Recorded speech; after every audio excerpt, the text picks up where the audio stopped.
Sports Social Podcast Network. Hey there! Did you know Kroger always gives you savings and rewards on top of our lower-than-low prices? And when you download the Kroger app, you'll enjoy over $500 in savings every week with digital coupons. And don't forget fuel points to help you save up to $1 per gallon at the pump. Want to save even more? With a Boost membership, you'll get double fuel points and free delivery. So shop and save big at Kroger today. Kroger, fresh for everyone. Savings may vary by state. Restrictions apply. See site for details. Thanks for choosing this free Anfield Index podcast. If you'd prefer to listen to this or any of our other shows without adverts, then now's the time to check out Anfield Index Pro. With AI Pro, you can supercharge your entire listening experience. You'll not only get all of our podcasts without the ads, but you'll have them far faster with our Quick Publish feature available exclusively for subscribers. AI Pro also puts you in the heart of our sound studio, with an option to listen to many of our shows live and interact with the podcasters in real time as the shows are recording. Upgrading couldn't be easier.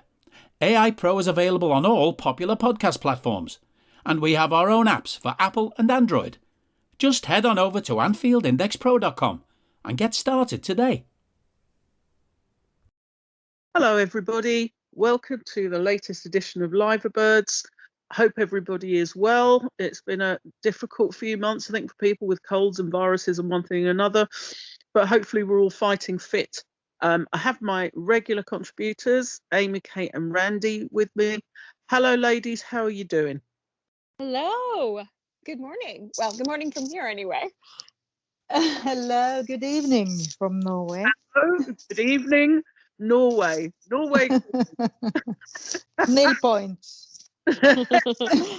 Oh dear. Well, I'm glad we're all back together, and let's kick off this latest pod with our latest game. So, Brentford 1, Liverpool 4. Yeah, great result. But Randy, at what cost? Well, I'd rather talk about the positives, but of course you cannot get away from the fact that we had 3 players going off with injuries. And I must say the Jota one looked very bad. And of course Jones as well. I mean, it looked like not very much of a situation, but maybe that's when it's scary, isn't it? When people get injured anyway. And Jota's looked really bad and stretched off and everything. So, and I hope, and I cross my fingers for the fact that Darwin went off was just a precaution. He's had this little niggle in his foot, hasn't he? So hopefully that's not going to last. No, it was the Jota one looked particularly bad because it was the full weight of the player landed on his leg and his knee joint, and it was not. Yeah, it was not pretty, and I know it was a complete accident as well. You know, it wasn't deliberate, but you know, it just not good. You know, and we had already sort of, you know, woken up to the news, as it were, that, you know, Alisson was out with a hamstring. You know, obviously Trent was already out, so it wasn't a brilliant return, but to your point about focusing on the positives. So Amy, yes, 4 different goal scorers. So on the pitch, what were your favourite bits? You know, I was really happy to see, you know, Nunes's goal, and it's bringing him back confidence. What I didn't realize, because sometimes we don't pay attention to statistics, and I've seen it a couple times now, he's now scored 13 goals this season, and I didn't realize that he scored that many, and everybody's giving him such a hard time because he's constantly hitting the woodwork, but he still has managed 13 goals. And Mo comes back like he never left, which was brilliant. You know, he had assists, he had a goal. It just, I'll be honest, I was very nervous because it was an away game. It's one of the guys that kind of are giant killers. I see that Allison's out, Trent's out. It was nice to see Connor Bradley back, but it was just I didn't see it like being as positive. I was really nervous, but they did such a great job, and it was such a joy to watch. Outside of the injuries, which are, like you said, is very disturbing to see how many players that we have. Another cool thing, that was the first time in Premier League history that we had 11 different countries represented in our lineup. There was a different, and I thought that, I mean, I know it's kind of like, it's a big deal, but at the same time, it's kind of a big deal. It's really kind of cool to see how diverse we are with everybody from all over the place. So I thought that was something cool to mention. It really was. Apparently, it's 131 years. It's the first time ever in Liverpool's history. So yeah. So that was pretty cool. And I think the other thing was that apparently Virgil van Dijk, it was his 250th game. That's right. And he'd won, and he's won something like 68% of those 250 games.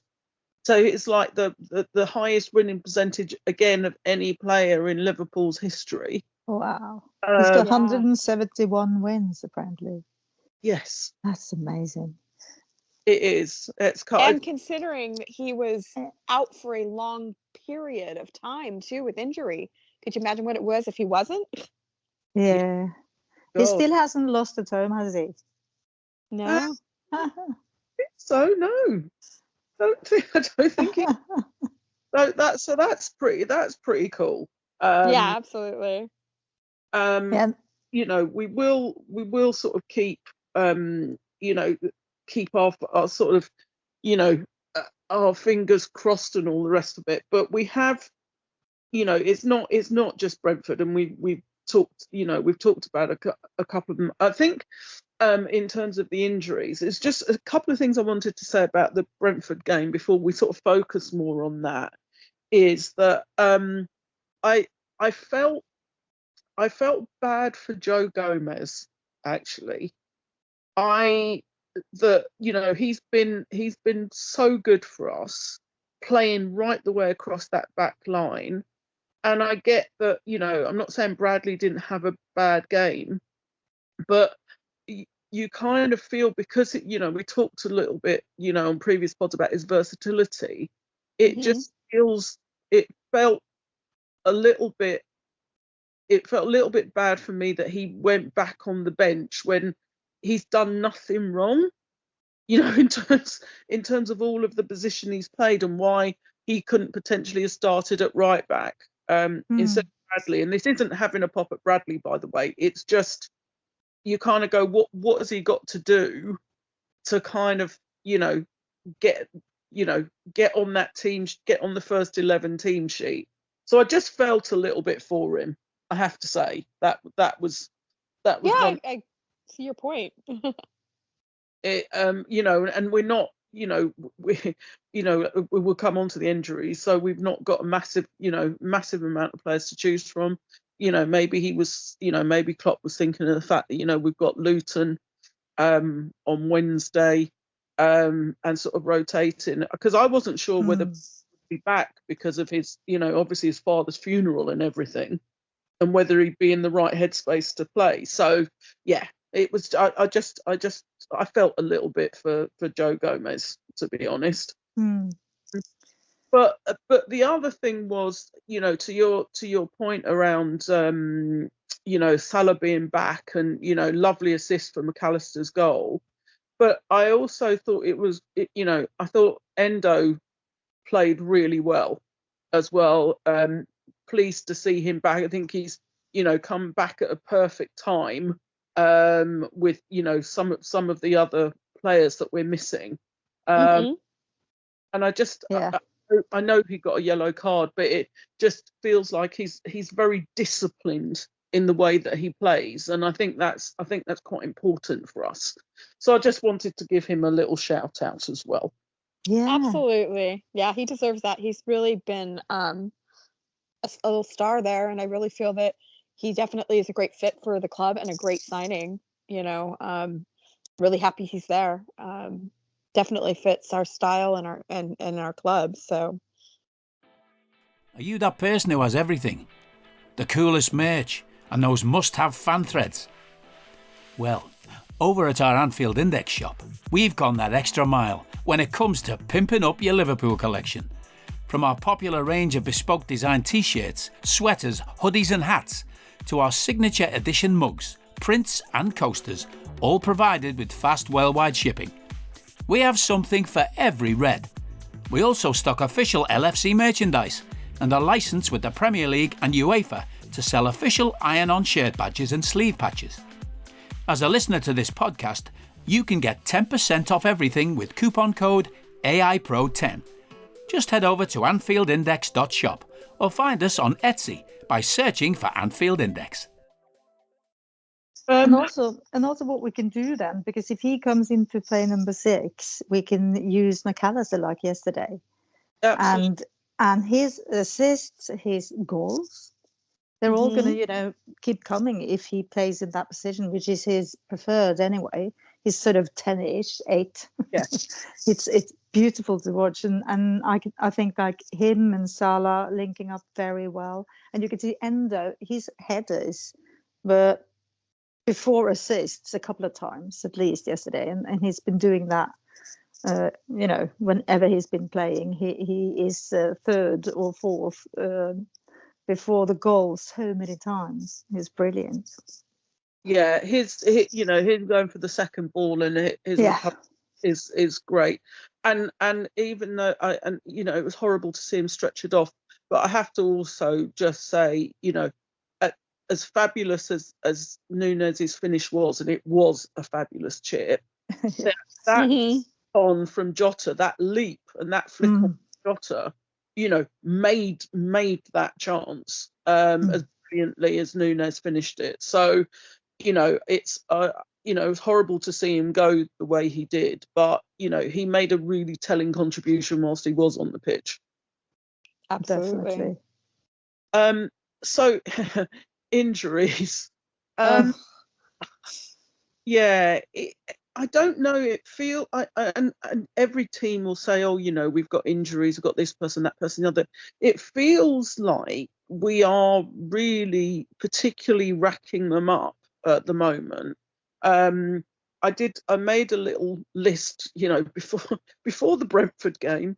So we've got, Thiago's obviously had, broke down again. We've got Trent, we've got Szoboszlai out, we've got Bajcetic out, we've obviously got Matip out for the season. We've got now we've got Jota out, we've got Curtis Jones, and hopefully Nunez is a precaution, but they're potentially out as well. We've got Ben Doak is out. Alisson. I think I said Alisson, but if I didn't, yes, definitely Alisson. I mean, Doak, I think, did his meniscus or something. So who knows when he might be back. And it's the fact that the ability to sort of change things is what we're losing here, because it's just the games are relentless. We are still in 4 competitions, as we speak. So it's really difficult to see them racking up, because you worry about the ability to kind of swap things around, give players a bit of a rest, change things up in games. It feels like, and maybe I'm wrong, it feels like the next few games we may well have something looking like a very similar 11 for most of those games. I get, we've talked a little bit about it already, but I do worry for Jota in terms of that. That could be a long time out, and he'd already been out, since October. and only had come back in January and had just like torn the place up. He'd like scored 4-5 goals, had assists, he was on fire, and that's the thing I guess I feel for him. Szoboszlai, I think, is a big miss for us as well in terms of his energy in the middle of the park. I know that they're sort of saying there's a chance he might be back for the Carabao Cup final. To my mind, if there's, if it's touch and go, as much as I want the League Cup, I want the title, I want the Premier League title more. My personal view is if it was touch and go, I'd hold him back a week to make sure he was absolutely right. Because it's the same injury. So he had a hamstring, he came back to the Chelsea game, and then he tweaked his hamstring again. So yeah, I don't know. I mean, in terms of that list that I've gone through, so I think I said again, there's Alisson, there's Trent, there's Thiago, there's Bajcetic, there's Jota, there's Jones, there's Matip, there's Ben Doak, and possibly Nunes, and Jones. So, that's a not insignificant. And you would say in terms of that, there's at least 4 first team players in that, with Alisson, Trent, Szoboszlai, and possibly Jota. I know, you might move him in and out. So, how do you see? Let me start with you, Amy Kate. How do you see us utilising the squad? Who would you like to see play where, and what? Particularly sort of midfield. If I think about the options you've got now, so we've got Endo, got Elliott, Gravenberch, and Gakpo, who I guess can play both midfield and up front. Well, definitely want to see Endo in there, and I really like the way him and McAllister played together yesterday. So I think I kind of want to stick with what was working yesterday. I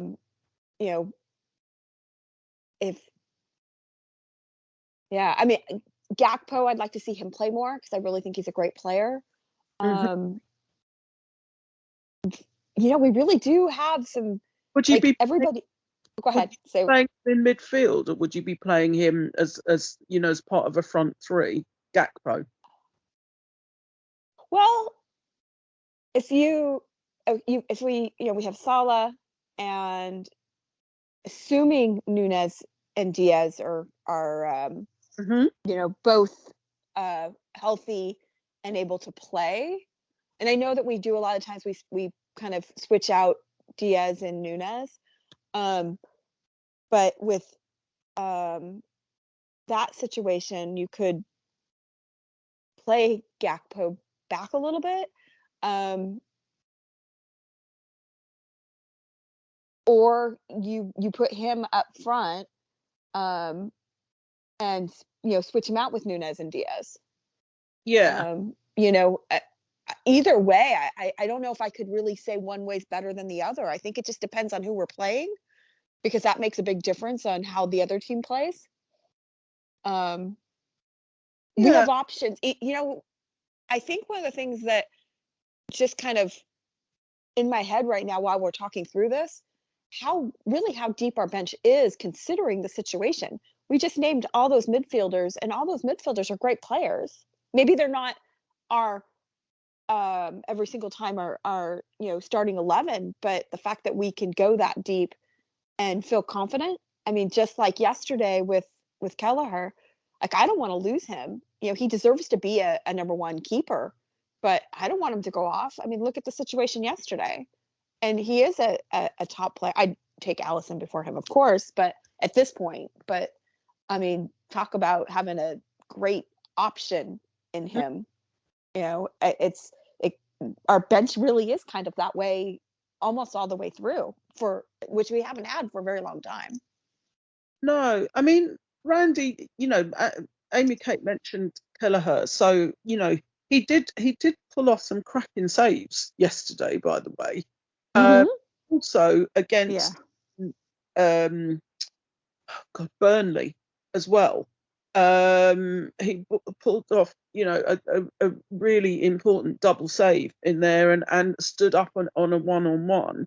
So that's something, and we talk about the fact that we definitely have more depth in the squad, but one of the other things that obviously, over the last season or so has come to the fore is bringing, the younger players through the academy, and the ones and who sort of stepped onto the pitch and haven't looked out of place.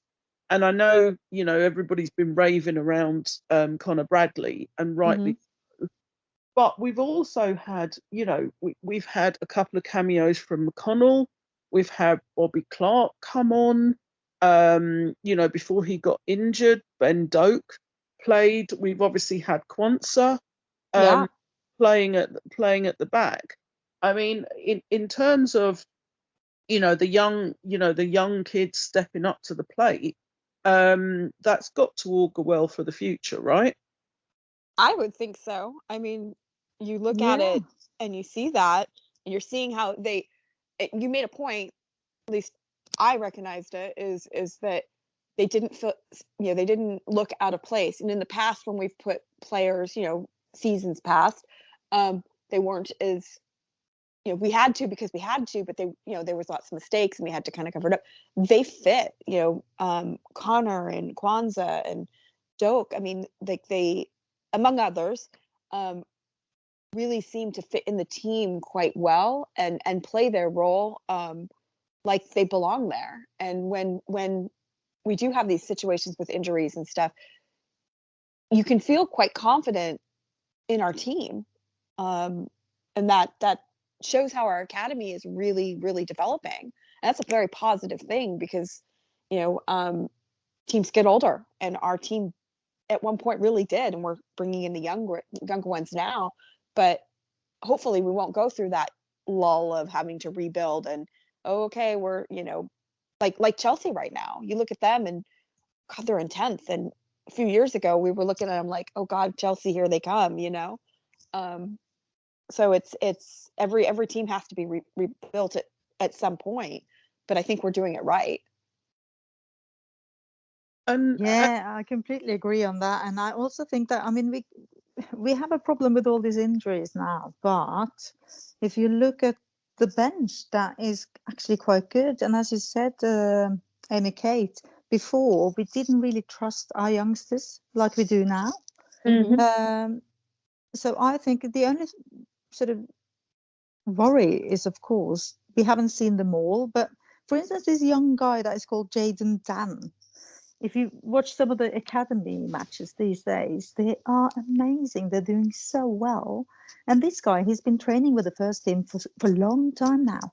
We haven't yet seen him, have we, playing for the first team? But I think he's like one of those that if we should lose more now, knock on wood, he could play.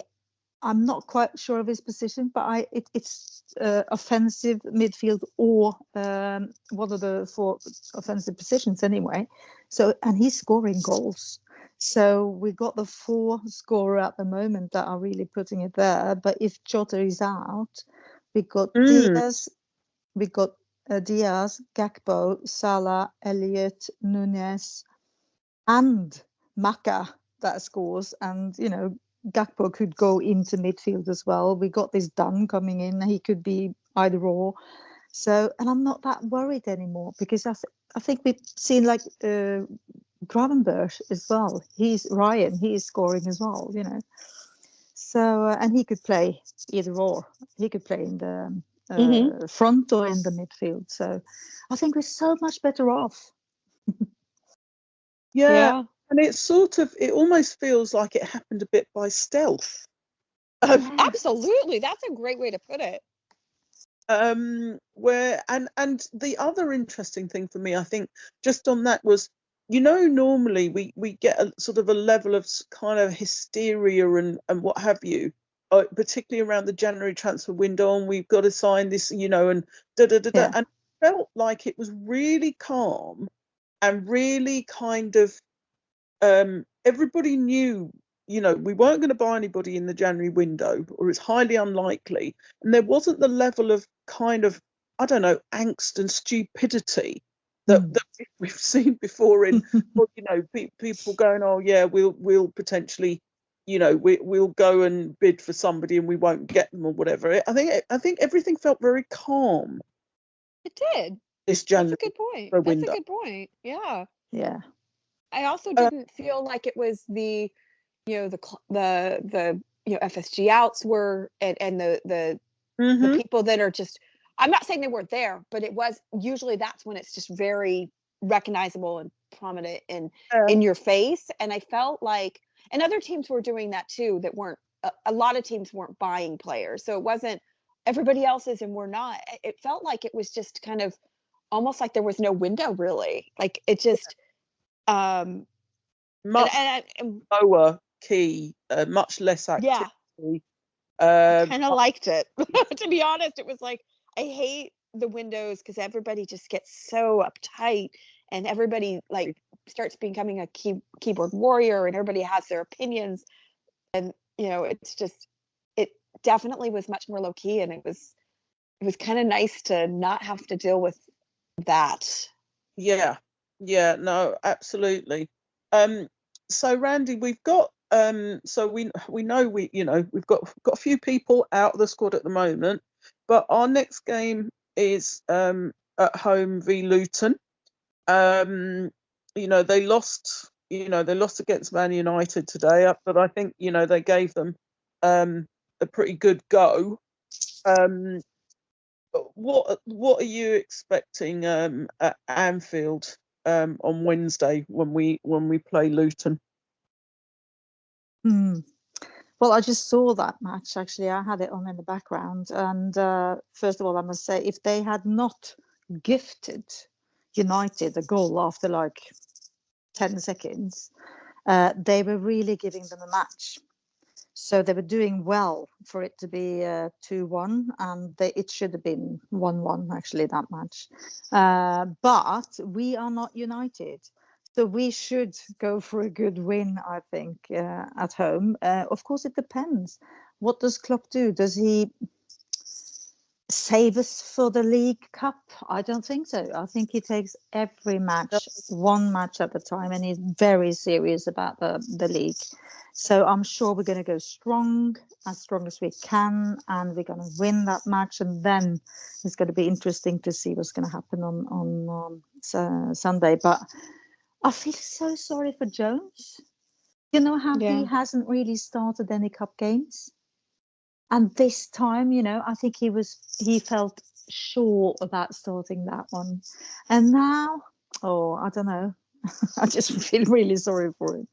But I think we're going to become a strong team on Wednesday and win that match, yeah. Sports Social Podcast Network.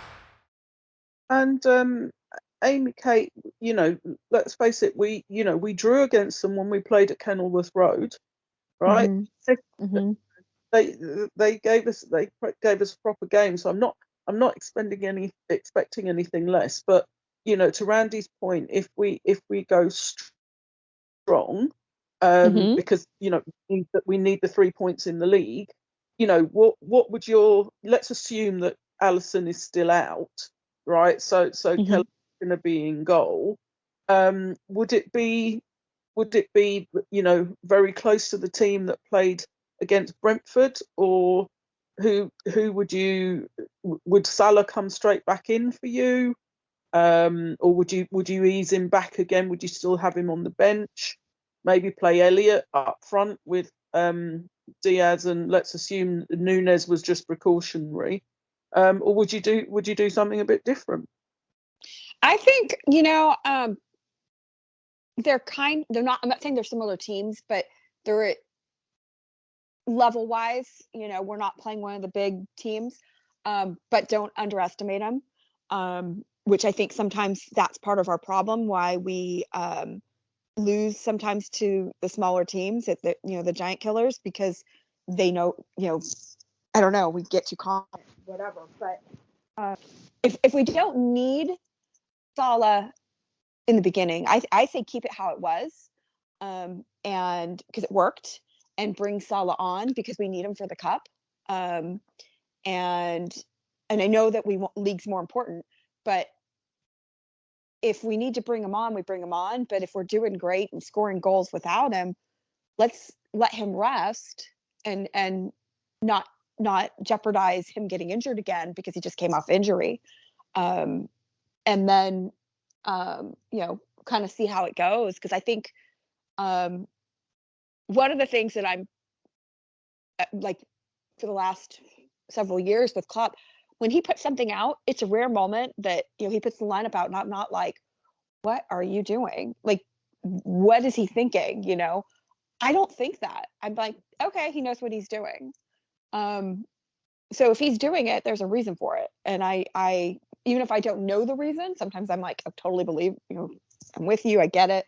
Sometimes I'm not, but how often does he let us down? Rarely. So, if ever. So I believe in what he's put out, and I think that this would be what he just did was a great lineup and gave people opportunities, and yeah, I'm happy with that. I would like to see Elliot more, and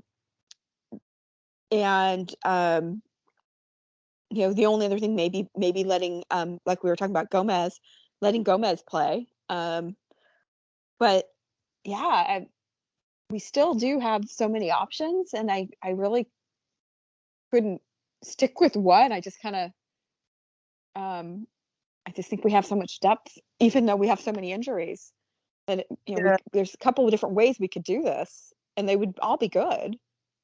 Yeah, I mean, I think we also maybe need to not discount the fact that it's Anfield, it's midweek, it's under the lights. That always adds a little something. I know it's not a European night, but there is something about playing under the lights at Anfield that I think. Oh, absolutely. That's a huge But that's a huge difference for us. Like, we tend to thrive, for lack of better words, there, and it's called a fortress for a reason, and yeah, I think that's in our favor, playing at home. And where we are now, obviously, is we've got that game, and then, Randy, we've got the League Cup final. So we saw Chelsea get a very creditable draw against Man City at the weekend, and they look like they've picked up a bit since we played them, and frankly 4-1 was flattering to them, but I suspect it might be a slightly different proposition playing them in the cup final on Sunday. What do you think? Yeah, I think Chelsea is getting better. So I think it's not going to be an easy match. It wouldn't surprise me, of course, if it was another draw and we end up doing the penalties again. But I'm not sure. I'm not sure my heart can handle that. I know. I definitely don't like it. I think that's the worst when it goes to penalties. But we know that we are strong, and I don't know. For me, that match could go either way. And to be honest, that's maybe one of the things that is not the worst if we're going to lose that one. I still want us to be in the FA Cup, of course, and I still believe that we can do something in the European Cup. Although we have to watch out for Leverkusen, because they're very good at the moment. Yeah, that would be mad, wouldn't it? I mean, can you imagine the final in Dublin between Alonso and us? Oh my God! Atmosphere against Leverkusen. Yeah, it would be crazy. But I think it wouldn't be a disaster if we don't win this match against Chelsea. And I think they're getting better, as I said. So they're bound to be. I mean, they have a good team, and it was lovely to see them on almost beating City the other day. But I don't know.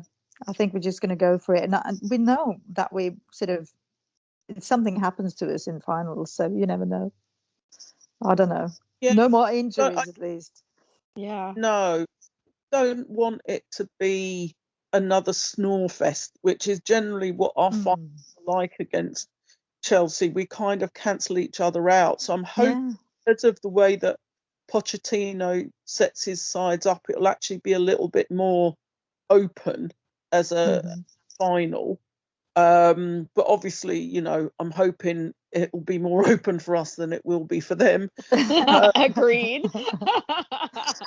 Not biased at all, but But just on that, if case, you know, we're sort of keeping an eye on, you know, we don't know who else it might be. So at this moment, that most of the thought seems to be Alonso. So Leverkusen, I believe, won again, and Bayern Munich lost again today. So I think they have an 8-point lead at the top of the Bundesliga now. You're kidding? They lost today as well. Three wow. lead. I'll just double check that. It was 3-2, and it because was they in were injury 5 time. since last weekend, weren't they? And when they beat them 3-0, they absolutely crushed them. No, I can confirm their final score was 3-2 to let me try and get this, Bochum or Bochum. I'm not 100%. Really? Bochum, Wow. 1848, beat them 3-2. Wow. That is beautiful. Can you imagine being Harry Kane now, though? Finally moved to Harry a Kane team who? that wins everything every year, except when he shows up, of course. And you know, another thing that is so funny, because my daughter is, and my friends are Arsenal fans, and we were laughing our heads off yesterday because they were talking about if Harry Kane wins the Bundesliga, yes. Yeah, the goal scorer prize for the thingy bob. He's not going to win with them, you know, obviously now. But if he wins that goal scorer prize, you know what the prize is? It's a gunner. It's a fucking gunner. It's a little thing that looks like the emblem of Arsenal. It is so funny. I just can't get over it. What a nightmare. It's brilliant. Let's hope he wins it. He's not going to know what to do with himself, you know. That is funny. That is funny. That is really funny, yeah. I shall have to look up a picture of that now. Hello, I'm here to annoy you. I'm here to annoy you into listening to more of me and more of others on EPL Index. We don't just have the Anfield Index stuff. We've got EPL Index as well, which covers the entirety of the Premier League. And we have 3 podcasts and a whole bunch of really good writing on EPLindex.com. The podcasts are my own two-footed podcast, which is every day at 4 p.m., Monday through Friday, covering the whole league. We have A Tad Predictable, hosted by Tadiwa. You know Tadiwa, he does Anfield Index. He presents A Tad Predictable before every Premier League match week. And then Kevin DeVries and his crew on the EPL Roundtable, they're every week after the Premier League match week. So make sure you listen to everything we're doing on EPL Index and follow us there on Twitter at EPL Index. Thank you. Bye-bye.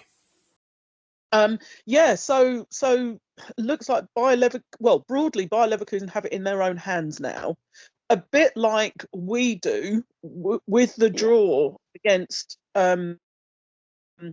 with the draw for Chelsea against Man City. If we keep matching everybody else's results, we will win the title. But that means we have to draw or win against City. Yes.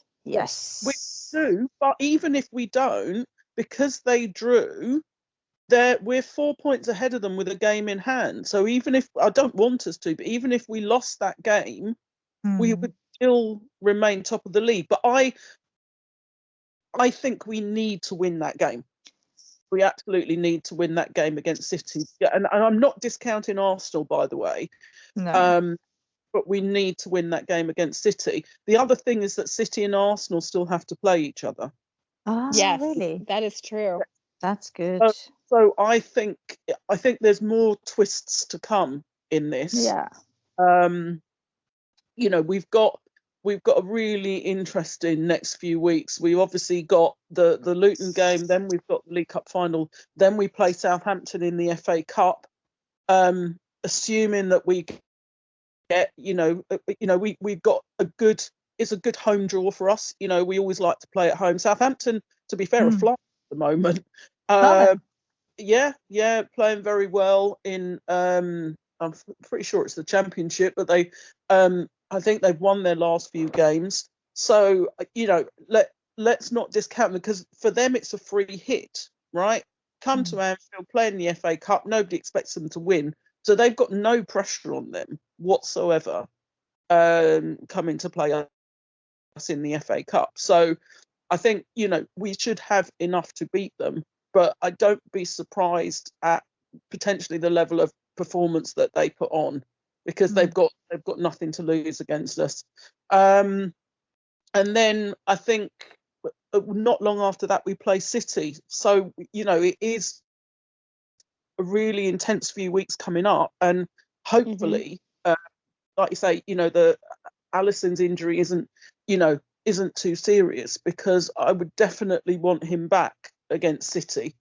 Not that Kelleher let us down, and the fact if he's not fit, and Kelleher will play. But you want your best players available when you're playing City.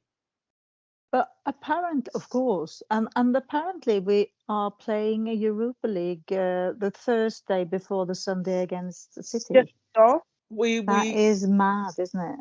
Yeah, we don't know who we're playing yet, because I think the playoff draw is this week or this coming week, or maybe early next week. I'm not 100% sure. So we don't even know who our opponent is yet. All we know is that, the first leg is on the 7th and the second leg is on the 14th, and that's at home. Second leg at home. And then, straight after that, I think we're playing, gosh, I've forgotten now. But it's another one of those games where you're just like, oh yeah, right, just what we need. Oh, it's the derby. That's what it is. It's derby. Yeah. The derby. Great. Yeah. So do you know what? It's going to be a really interesting few weeks, and I reckon by mid-March, we will know exactly where we are, because either we will, we potentially will have won the League Cup. We'll still be in the Europa League, we'll still be in the FA Cup, and we'll still be top of the league. It could be all of those, some of those, or none of those. Exactly.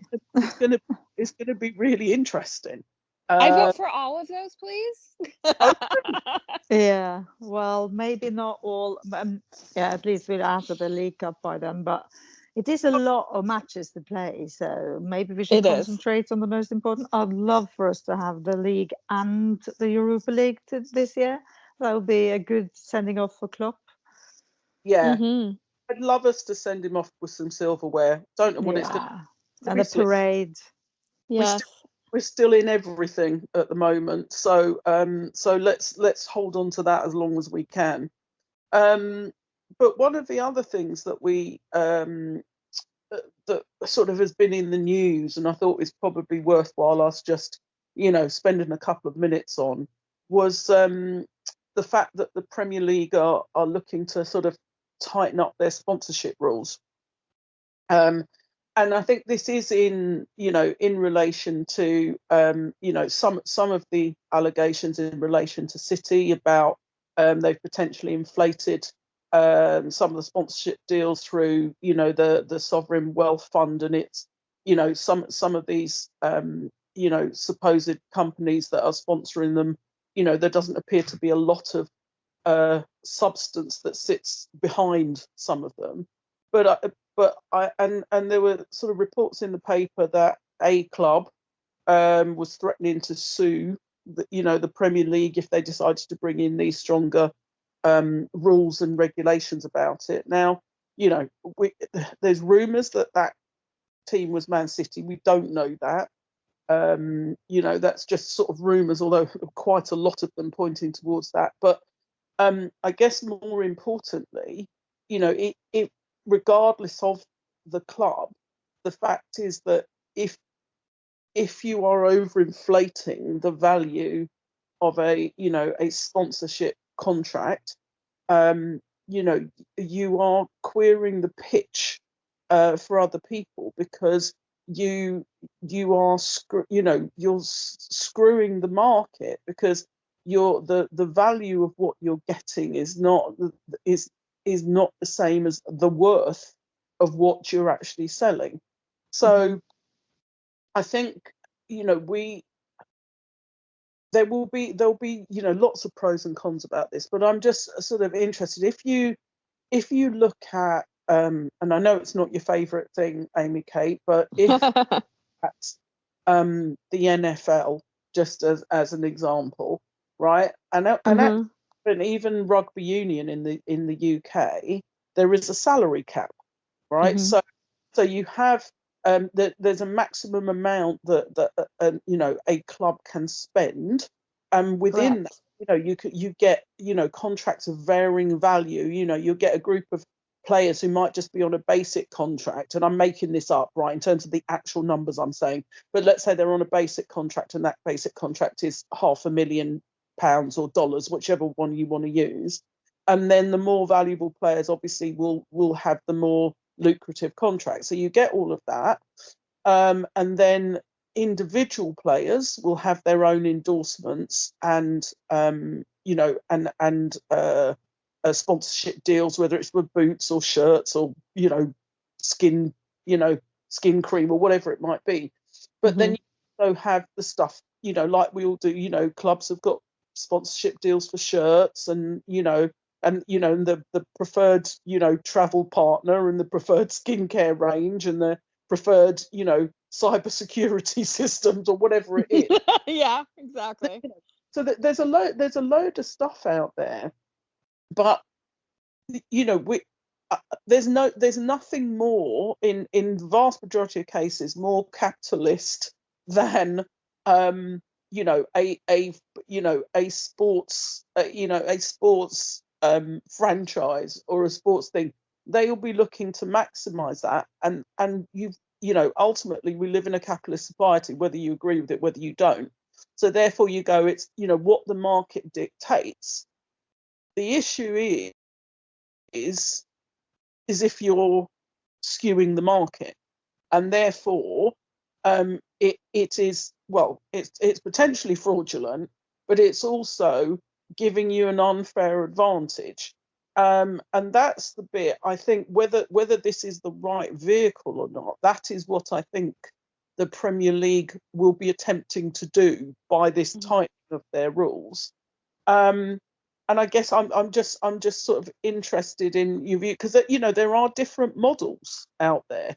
There's a kind of trickle down model that you could argue that Premier League used for the lower leagues. You get a proportion and it trickles down, but whether we think that's a fair proportion in terms of the overall wealth of the Premier League, that's a separate thing. But yeah, I'm just putting it out there. Views, ladies? I don't know, let's start with you, Amy Kate. Well, that was a lot. What was the question again? I just had a quick ramble, didn't I, for 5 minutes? No, that's okay. I'm usually the rambler, so yay. It's a good one. Right. And everything, you made a lot of points, and I believe, and I don't know how it exactly goes, but the MLS also has a salary cap as well, which is why I think that they're, and then they get the money, like Messi. I mean, most of that money is sponsorship.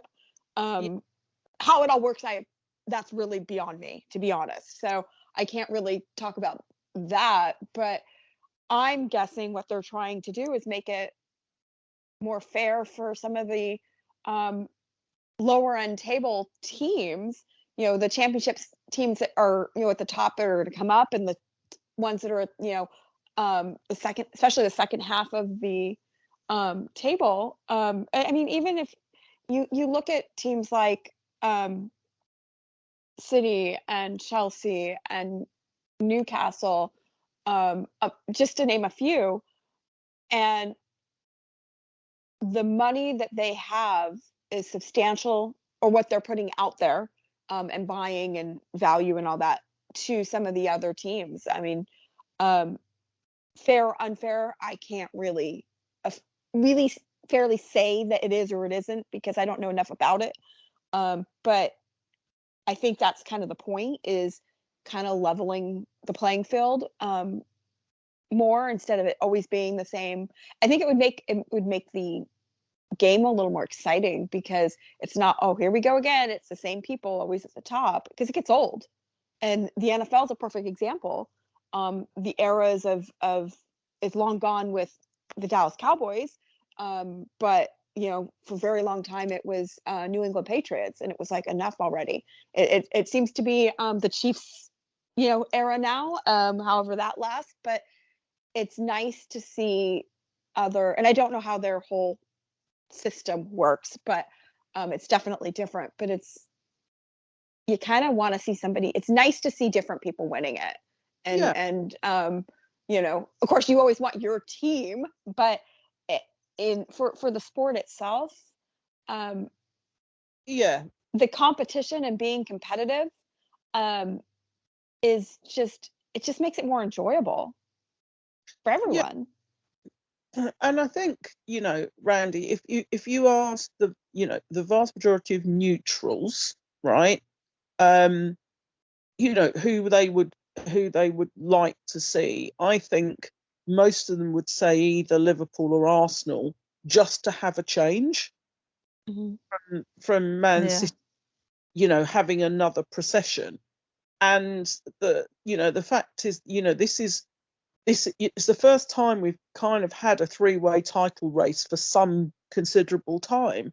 And I think, it's genuinely engaging for people. They're interested, and there is jeopardy every week for all three teams, because things are so close.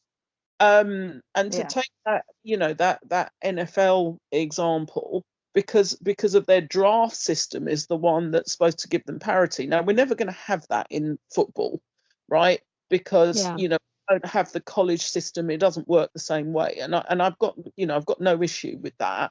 But I guess my question to you, Randy, is, so if we're sort of saying that that there have always been bigger teams with more money, which is factually correct, and at the moment those teams are it's United, it's City, it's Liverpool, it's Chelsea, Newcastle are the kind of nouveau riche kids on the block, Spurs. So there's always been an expectation that those teams should be higher up the table. The question is are they doing it, maybe not within the rules, but within the spirit of the rules, notwithstanding the charges that Man City may face at some point in the future. Is it, they've found a way to, work within the structure to their advantage, and it's just, tough titty on the other clubs that didn't spot the little, the way that they did it, or actually is it something where they're exploiting it, and actually it's not in the spirit of how the rules were set up? It's really funny though, isn't it? Because sport used to be something that people both did themselves for entertainment, fun, and health. And then you watched other people do sports because it is exciting, and it's a feeling of belonging, and it's a new religion and all that. And it's a way of sort of being bigger than yourselves, being a big whole team. And now, like, the best teams in the world, they are worldwide as well. So you got all these people, you can meet them wherever, whenever, and you can talk about sport. It's such a good thing. It's connecting people in a way. But the trouble now these days is when it's such a big business. And we know that when it's big business and it's so many million trillions of money floating about, it's going to be people with good lawyers that are going to run the fucking show, you know, and people with the best bookkeepers and so forth. And I think that regulations, when it comes to business, we know that regulations is vital and important. And I'm welcoming any rules that is trying to leveling out the game. But as you said, it's always been some teams that are better. And of course, I mean, just by getting into the big cups, you know, Champions League, for instance, you get so much money just for being there.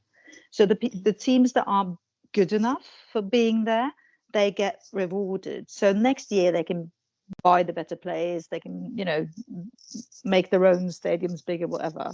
So this is going to always be there. But how can we make sure that, for instance, a country is not allowed to own the football club? That would have been nice. And also, as these new rules seems to try to level out so that you can't actually cheat yourself in there, because it is so many ways you can get stronger and richer without having to cheat. So I definitely welcome these rules, but I'm not sure, because, you know, as I said, the best lawyers, they're always going to find a way. So unless they set a cap on, you know, you can't make more than so and so much money, or you can't, like you said, with the fees and the money people can make and stuff like that. I mean, it's going to be Premier League ruling the world, but we can hope that they try to make it less easy to cheat. It's going to be very interesting to see what happens now then, because it's so easy to take teams like Everton and others that are, you know, taking point reduction of being stupid, but the best ones is really, really hard to get. And it will, it will be interesting, because obviously there's subsequent charges against Everton and Nottingham Forest, but appeals for them are still going on from the first points deduction, and those have to be concluded. I don't think that's happening until March or April, but in theory these new charges have to be concluded, you know, by the end of the season. So how they will, you know, manage to, you know, get through the appeal before they get to the next one, is going to be interesting in and of itself.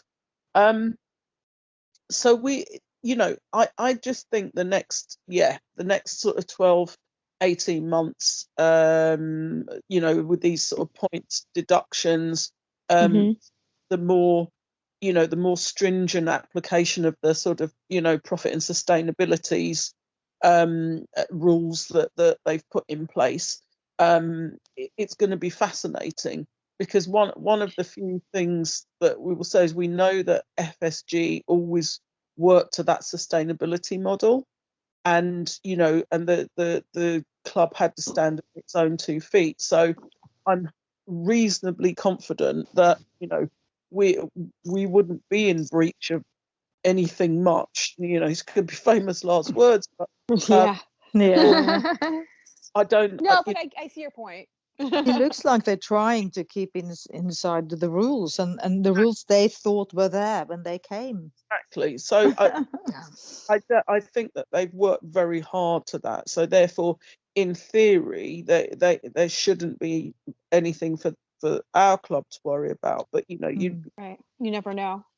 Well, I want to put this out there. Just how we had talked earlier about having a very quiet transfer window. And yes. So do you think that it's a direct reflection, because of all the charges and all the things that are going on and all the money that had already been spent, and, you know, budgeting or balancing the books, if you like, you know, for lack of better words, that was another major reason a lot of teams were very quiet, because it would have tipped the scales? Some of them definitely. I think some of them were just Newcastle being a very good example of that, actually. Yeah. I think they would have wanted Chelsea. Well, Chelsea have somewhat of a basket case anyway. Yes. You know, 100% sure how they did some of the stuff they did, but part of it was, and I think we talked about it before, was the fact that they were signing people to like 8 or 10 year contracts. Yeah. So you know, the amortization, you know, so, you know, signing players here for, you know, 100 million, 120 million, 90 million, whatever. But the amortization, if it's over 8 or, you know, 10 years, you're talking about 12 million a year, right? Yeah. Which, you know, and to be fair, you know, they did sell a number of players for decent money. But yeah, but like I said, you know, it may have been technically able to do it. Was it in the spirit? Maybe not. But yeah, I do think there's some of that. We know that Newcastle were one of the ones who sort of said, well, basically, you know, we're not in a position, we have to sell before we can buy because of you know, their profitability over the last 3 years, etc. And I was surprised to see Nottingham Forest buy more players. But you know, I guess, you know, time will tell on that. So I do think that was part of it. I think Manchester United obviously had the takeover thing going, with the Jim Ratcliffe and what have you. So, you know, that's another sort of interesting little wrinkle to kind of see how that was. And you know, the rumours are they're trying to get Dan Ashworth as the sporting director from Newcastle. So, you know, it'd be interesting to see whether, you know, he takes that job and you know, moves across, and what impact. But it sounds like quite a lot of the money that Ratcliffe is promising in terms of the millions, is a lot of it is about trying to upgrade like the training facilities and potentially do some upgrades to Old Trafford, which you know is not, you know, is showing its age, shall we say. It's needed. But talking about sports directors, can we just use a minute on talking about, I mean, what's going to happen with us there? Because we need a new manager, but before that, we need a new sporting director, and it doesn't look like we're any closer.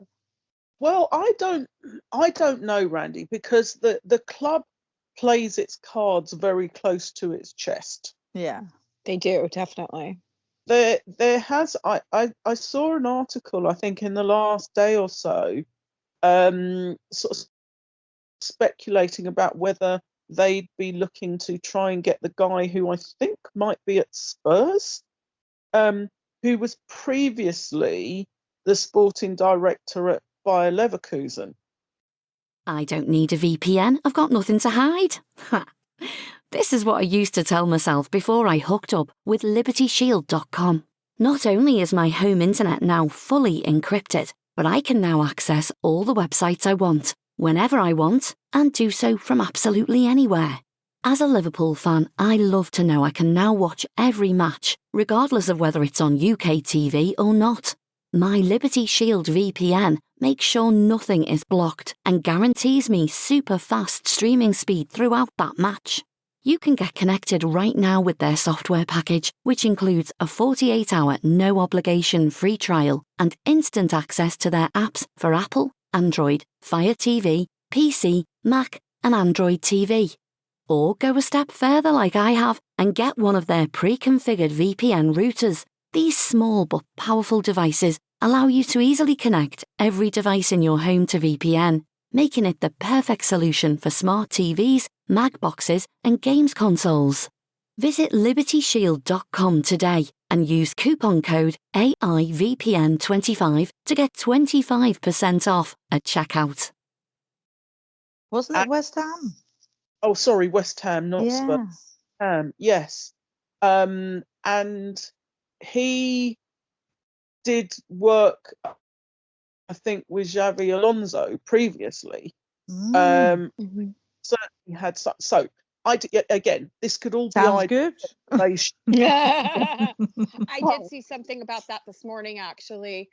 There's a picture of the two of them, you know, the standard shaking hands, totally posed picture that they used as the catch. And I didn't have a chance to read it, but it was, you know, I was like, oh, here we go. And for me, honestly, I'm like, can we just get through the season? I don't even want to think about that. We don't have any say anyway, so I just don't really want to get my hopes up or having heart palpitations because this is very stressful.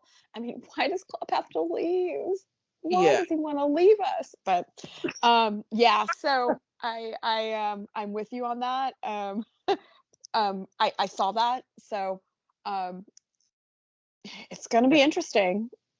And I did, so I don't know whether, like I said, whether there's anything in that, but certainly there was a the article sort of suggested that, if that, he did a very good job, and actually, if I mean, it didn't have to be Alonso, but clearly if it was Alonso, to have somebody he'd worked with before, Mhm. the sporting director would make some, logical sense. The other thing that I saw was actually a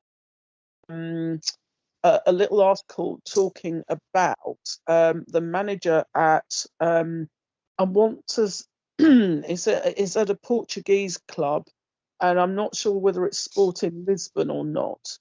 Yeah, Sporting. It and is. I think I know what you're talking about. and it was the first. I don't follow the Portuguese league, so I'm afraid I don't know very much about this guy, but again, it was an article sort of saying, in terms of how this individual deals with the press, how they sort of, their man management skills, the fact that they kind of seem to know the right thing to say, the results that they've got working, where they have smaller budgets than, like your Benficas and all of the rest, and your Portos. So, yeah, it was just, it's the first time I've heard a name that I hadn't heard before, if you know what I mean. Whereas, people talked about Alonso, or they've talked about Nagelsmann, they've talked about, there's been some people talking about, Postecoglou, which is absolute nonsense, obviously. I can't even say that. Like, can we at least have somebody? Can we make a rule that if we can't pronounce their name, they can't be our? No, I'm kidding. I'm joking. I'm not going to finish that because it's ridiculous. No, but I completely follow that, and I think that a guy Amorim, which his name is in Sporting, his way of building his career is a bit like Alonso. But also, I mean, that's also a league where one or two teams are supposed to win the league every year, and he's come and done something to that. Yes. And apparently he speaks brilliantly English. I thought he didn't, and I thought we don't need that. That's the stupid argument, I know, but I mean, apparently he's very good at that as well, and one of those that is a good man manager. So he is very interesting. I mean, that's the only one I can allow myself to think about, except Alonso, because all the others, I don't know. But then what again, is his it's name not again up to that us. you just mentioned? Thank God. What is his name again that you just mentioned? His name is Ruben Amorim. Okay, I've heard that name in the long list of potentials. Yes. Okay. Yes. I just didn't know a lot about him, to be honest. So that's good to know. I didn't. He was sort of on the long list, but I hadn't read too much about him. So neither. That's why I asked. Yeah, it was useful sort of seeing that article. Yeah, I just think, over the next few months, clearly the speculation will start to grow. Our focus has got to be just, singing the boys home, and every game, because to your point, Emmy Kate, we've got no control over this. We're not making the decision. At some point, we'll be told who the new manager of the club is, and we'll just have to get on with it from that point on. But yeah, interesting times ahead. So we're moving into any other business, and I know we always like to sort of focus a bit of time on the Liverpool women. Our women won today. Yeah.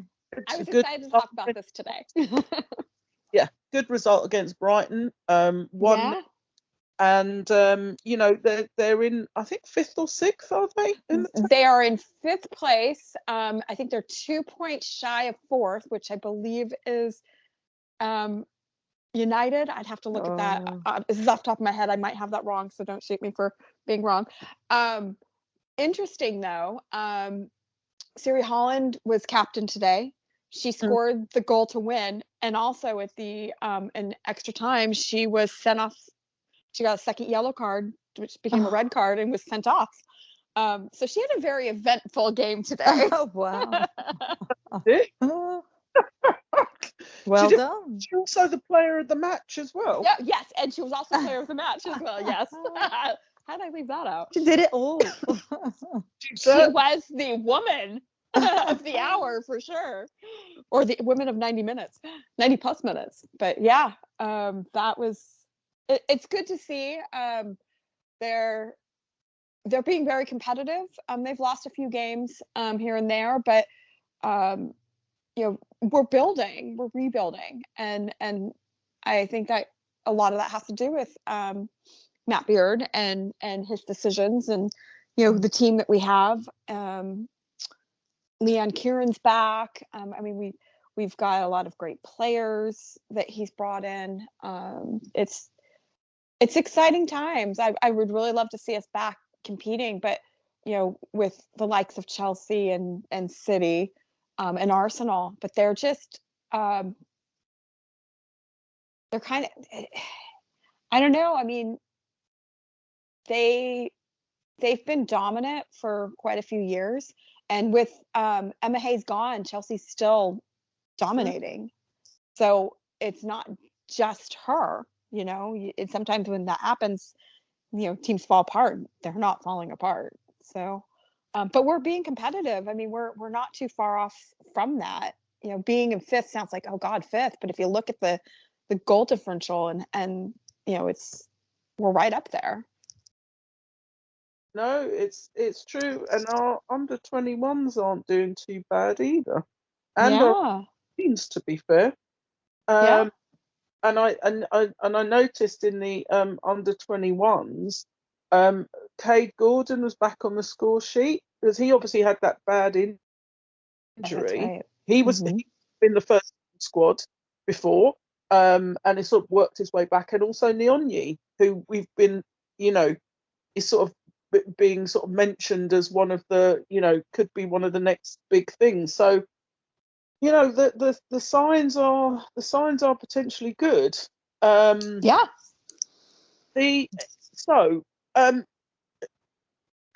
that the women are back on the up. I know that they've had a few mixed results lately, but they're in the right half of the table and hopefully looking upwards now.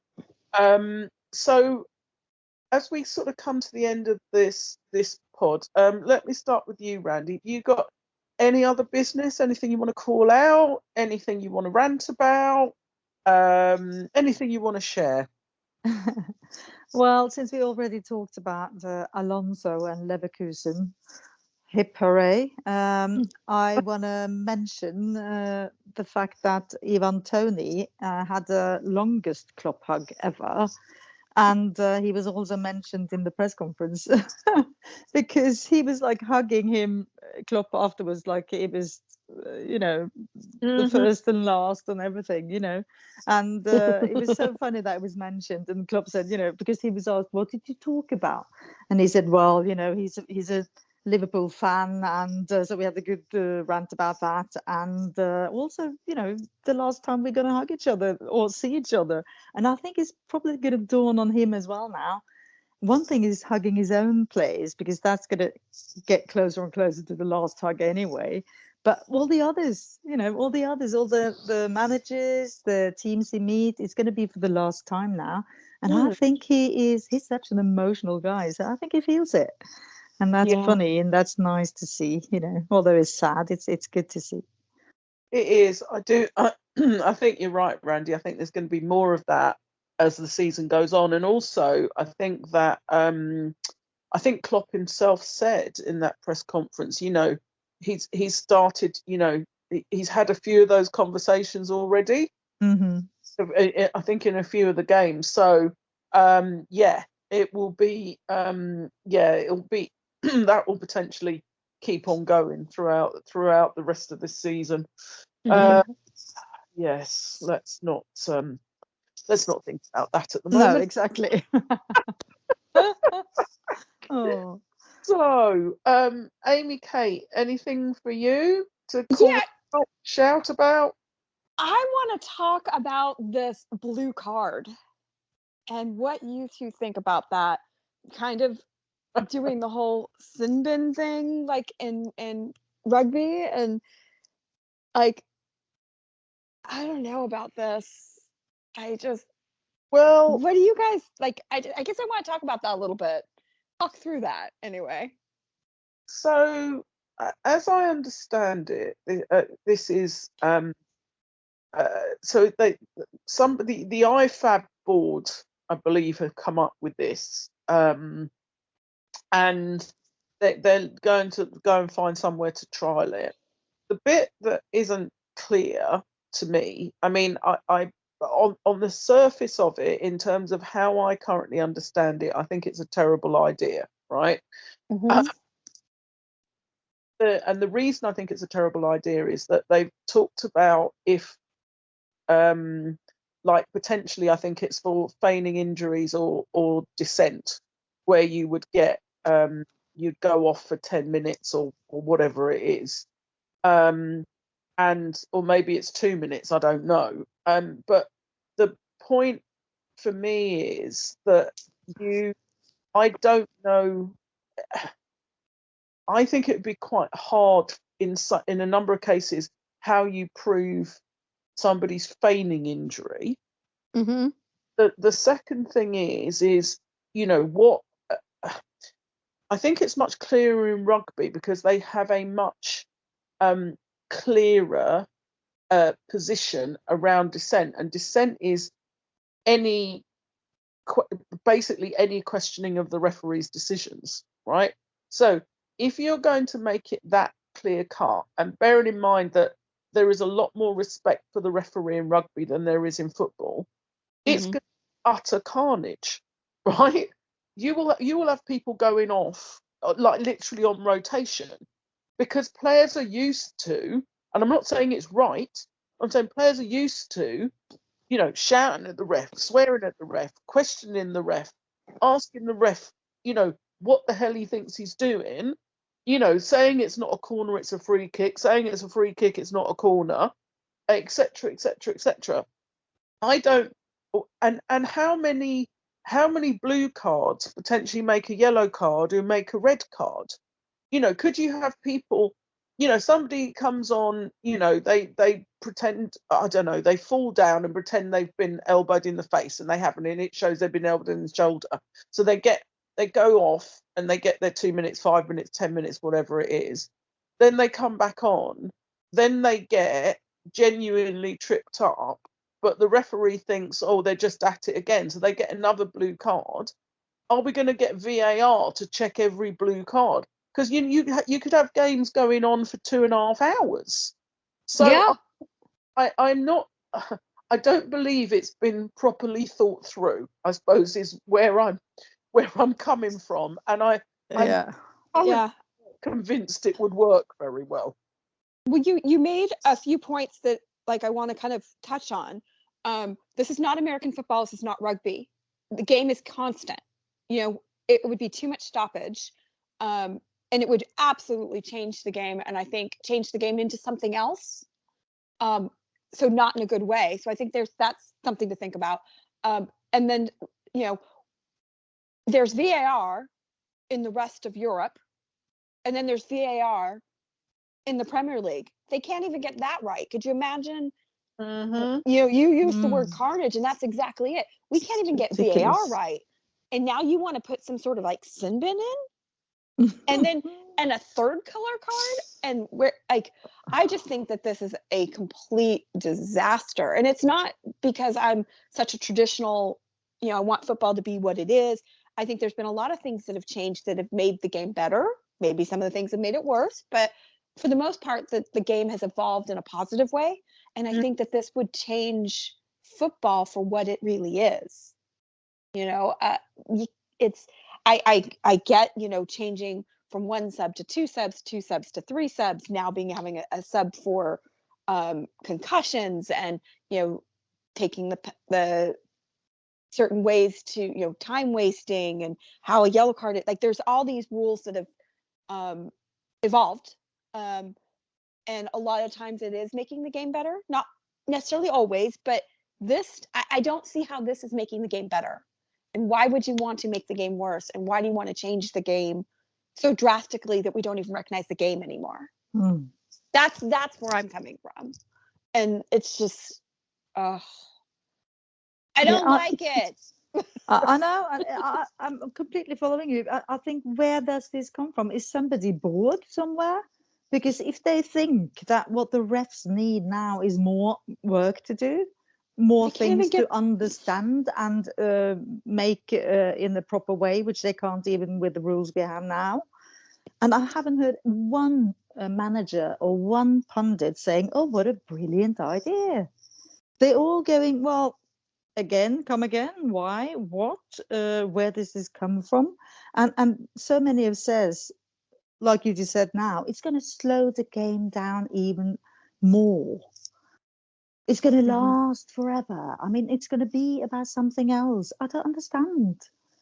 Let's try to make the rules we got now work first, I have, and we already got rules for this. I mean, now they have started to give yellow cards if players are protesting too much, although that is not carried out in a proper way either, because it's so unfairly done.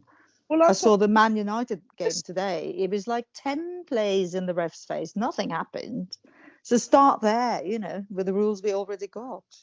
That's the thing, and I have said, if I said it once, I've probably said it 76 times. I don't understand why we can't go back to the original offside rule.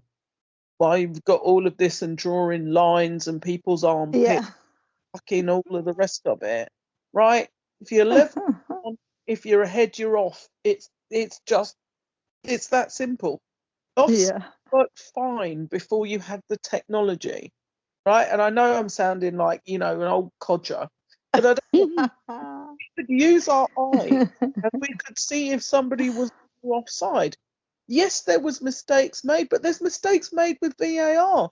Exactly. What's the benefit of VAR to the offside rule? It's, so personally, on offside, I would go back to how it used to be for many, many years before you started talking about, the giving the forward the advantage and clear air and this, that, and the other. Millimeters. They've just fucked about with it for so long that they can't see the wood for the trees anymore. That actually, there's a reason why the phrase "if it ain't broke, don't fix it" is a cliche, because it's true. Sometimes it ain't broke, and you just need to leave it alone. Anyway, so no, it's an interesting few minutes talking about the blue card, which I hope will never ever come into fruition. Can we just put that with Super League together and just throw it out? Yeah, and box it off. The Super League is coming. I know. Champions League in its next iteration is your Europe. It's ridiculous. Yeah. So yeah, and we haven't even got time to touch on that one. We can talk about that the next pod. Next time round, we'll come back to that one. So listen, ladies, it's been great chatting with you again and covering all of these different subjects. Listeners, thank you very much for joining us yet again. We will be back in the next few weeks as the title race hots up, and we go. Hopefully, next time we talk to you, we will have a trophy in the cabinet. Regardless of what's happened, we will come back and we will talk all things Liverpool. So, thank you for your attention, and we will talk to you very soon. Bye bye. We hope you enjoyed listening to this Anfield Index show. Please be sure to subscribe to our channel so future podcasts find their way to your device automatically.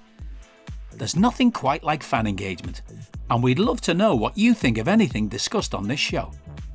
The best way to get in touch is over on our free Discord community, where both podcasters and listeners debate the hottest LFC topics 24/7. Sign up free now at AnfieldIndex.com/Discord. You won't regret it. You can also follow us on Twitter at Anfield Index and find us on Facebook by searching for Anfield Index. Oh, and before you go, we'd love it if you could leave us a 5-star review on your favourite podcast app. It only takes a couple of seconds, and it means the world to the people who create these free shows. Sports Social Podcast Network.